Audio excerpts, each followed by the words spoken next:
The rise of digital media is nowhere more explosive than in the gaming industry. Graphics have developed into the third dimension, stories have become in-depth and diverse, and game mechanics are constantly under experimentation.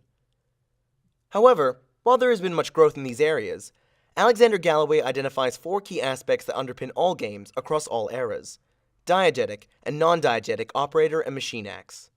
These acts, put together in specific combinations, are the foundation of not only a game's function, but the narrative that it presents.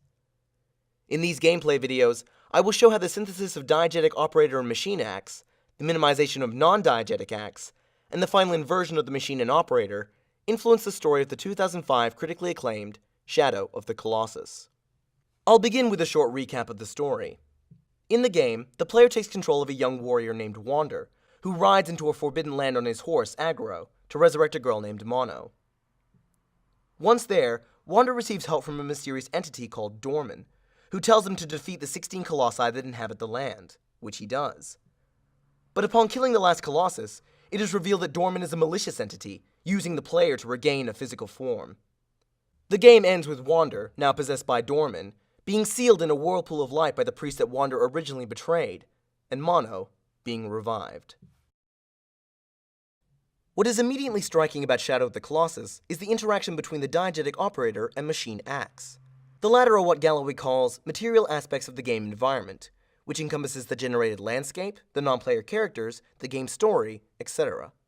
In the case of Shadow of the Colossus, the Forbidden Land, Agro, Dorman, and the Colossi all exist as part of the machine's acts. Diegetic operator acts, on the other hand, are the direct actions that a player makes inside the game. When Wander walks forward, jumps on Agro's back, or swings his sword, these are all actions controlled by the player that exist within the imaginary world of Shadow of the Colossus.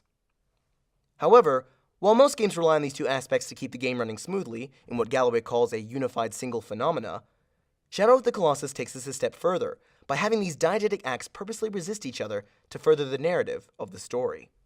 What do I mean by this? While the reveal of the player being the antagonist occurs at the end, the diegetic machine acts of the world actively work against them to suggest their role isn't positive. The most obvious feature is the blinding sunlight that fills the land, which makes it almost impossible to navigate. To combat this, the player must use the sword to absorb the light, that in turn points to the next Colossus. In this instance, the machine and operator oppose each other, and the player must use Wander to literally darken the world to continue their quest. Further, certain battles with the Colossi are hindered by the light, making it hard to target weak spots with the bow. The light, and by extension the very environment generated by the machine, is trying to prevent the player from committing their crime. Another aspect that the machine uses to resist the player is the horse Agro. In the story, Agro is Wander's faithful companion, but at times she does not always comply with commands. In the beginning cinematic, she is nervous to enter the Forbidden Cathedral and must be encouraged by Wander. Later, when the player is in control, she will not always come when called, or sometimes not go the exact way the player wants. Galloway notes that this is the game arresting the desires of the operator by trying to force them into letting the machine take control, which then prevents Wander from pursuing his goal. When Agro falls in the scene before the final Colossus, it symbolically marks the point of no return, where the machine can no longer resist the player. Coincidentally, the final Colossus is placed in a position where there is no light from the sun, another machine act that has been eliminated. Finally, and perhaps most obvious, are the actual battles with the Colossi themselves. However, it is not the need to battle the Colossi that interests me, but the actions and reactions of the fight. As Miguel Sicart notes in his article Defining Game Mechanics, the principal combat feature that the player utilizes in Shadow of the Colossus is stabbing, which they must perform over and over to quote-unquote win the game.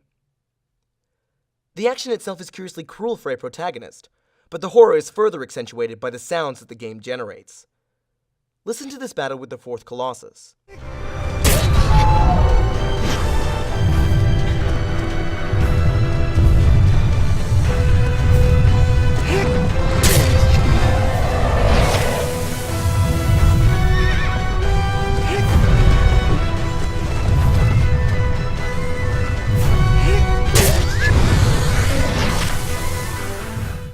In this fight, despite epic music playing throughout, the stabbing is unnaturally heightened, while the jerking movements and screams of the Colossus make the whole experience unnerving. And as seen at the end of every encounter, The Colossus falls tragically, and this music plays.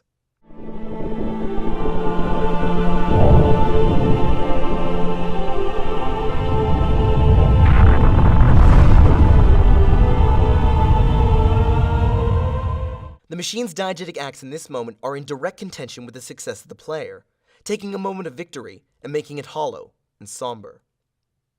The message is clear.